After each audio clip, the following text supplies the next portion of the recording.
Hey guys, and welcome to day 18. Today we're looking at the resurrection and the life according to John's Gospel, chapter 11, verses 17 to 27. When Jesus arrived, he found that Lazarus had already been in the tomb for 4 days. Bethany was near Jerusalem, about 2 miles away. Many of the Judeans had come to Martha and Mary to console them about their brother. When Martha heard that Jesus had arrived, she went to meet him. Mary, meanwhile, stayed sitting at home. "Master," said Martha to Jesus, "if only you'd been here, then my brother wouldn't have died. But even now, I know that God will give you whatever you ask him." "Your brother will rise again," replied Jesus. "I know he'll rise again," replied Martha, "in the resurrection on the last day." "I am the resurrection and the life," replied Jesus. "Anyone who believes me will live, even if they die, and anyone who lives and believes in me will never, ever die." "Do you believe this?" "Yes, Master," she said. "This is what I've come to believe, that you are the Messiah, the Son of God, the one who was to come into the world." "When did you last say, 'if only'? If only he hadn't stepped out in front of that car. If only she'd worked a bit harder and not failed the exam. If only a different president had been elected last time round. If only we hadn't decided to go on holiday that very week.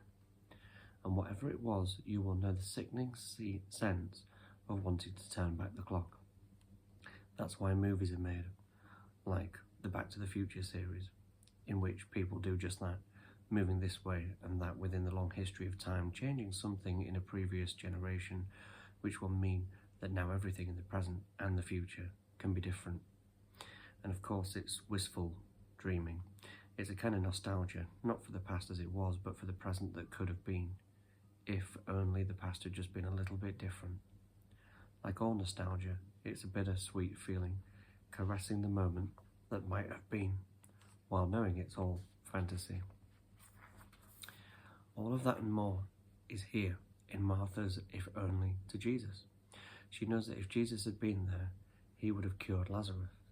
And she probably knows too that it has taken Jesus at least 2 days longer to get there than she had hoped. Lazarus, as we discover later, has always been dead for 3 days, but perhaps he might just have made it, if only. Jesus' reply to her and the conversation they then have show that the Back to the Future idea isn't entirely a movie maker's fantasy. Instead of looking at the past and dreaming about what might have been, but now can't be, he invites her to look to the future. Then, having looked to the future, he asks her to imagine the future which is suddenly brought forward into the present.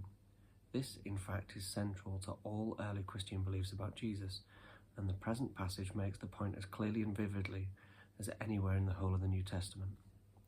First, he points her to the future. "Your brother will rise again." She knows as well as Jesus does that this is a standard Jewish teaching. Some Jews, particularly the Sadducees, didn't believe in future resurrection, but at this period most Jews did, following Daniel 12, verse 3, and other key Old Testament passages.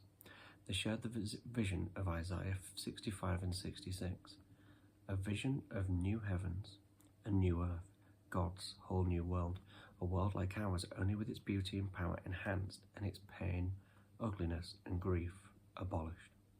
Within that new world, they believed, all God's people from ancient times to the present world be given new bodies to share and relish the life of the new creation.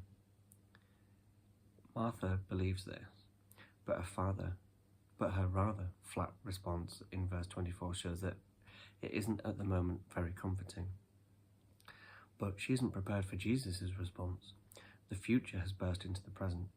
The new creation, and with it, the resurrection, has come forward from the end of time into the middle of time. Jesus has not yet just come, as we sometimes say or sing, from heaven to earth. It is equally true to say that he has come from God's future into the present, into the mess and muddle of the world that we know. "I am the resurrection and the life," he says. Resurrection isn't just doctrine. It isn't just a future fact. It's a person. And here he is standing in front of Martha, teasing her to make the huge jump of trust and hope. He's challenging her, urging her to exchange her "if only" for an if Jesus. If Jesus is who she is coming to believe he is, if Jesus is the Messiah, the one who was promised by the prophets, the one who was to come into the world, if he is God's own Son, the one in whom the living God is strangely and newly present, if he is the resurrection in person, life come to life. The story breaks off at this point, keeping us in suspense while Martha goes to get her sister. But this suspense, John is, after all, a master storyteller, is designed not least to give us the space to think the same questions through for ourselves. This is one of those stories in which it's not difficult to place ourselves among the characters. Martha is the active, busy one, and Mary the quieter. We shall see Mary's response presently. Martha had to hurry off to meet Jesus and confront him directly. Many of us are like that. We can't wait. We must tell Jesus what we think of him and his strange ways. If you're like that, and if you have an if only in your heart or mind right now, put yourself in Martha's shoes. Run off to meet Jesus. Tell him the problem. Ask him why he didn't come sooner, why he allowed that awful thing to happen, and then be prepared for the surprising response. I can't predict what the response will be, for the very good reason that it is always a surprise. But I do know the shape that it will take. Jesus will meet your problem with some new part of God's future that can and will burst into your present time, into the mess and grief with good news, with hope, with new possibilities. And the key to it all, now as then, is faith. Jesus is bringing God's new world to birth, but it doesn't happen automatically. It doesn't just sweep everyone along with it willy-nilly. The key to sharing the world is faith, believing in Jesus, trusting that he is God's Messiah, the one coming into the world, into our pain and sorrow and death. For reflection, what did Jesus mean by declaring he is the resurrection and the life? How does Jesus bring God's future into the present? How does this understanding of Jesus challenge our conventional notions of time and the limitations of our circumstances? Consider your own response to trials and disappointments. Are you more like Martha, taking immediate action and seeking direct confrontation, or like Mary, adopting a quieter and more contemplative approach? Reflect on how you typically approach Jesus with your concerns and questions. How can you open yourself to being surprised by Jesus' response and allowing him to bring new possibilities and hope into your life? Some great questions there, and I think I'm going to pray on these myself, but in the meantime, I'd love to know what you guys think. Have a nice day.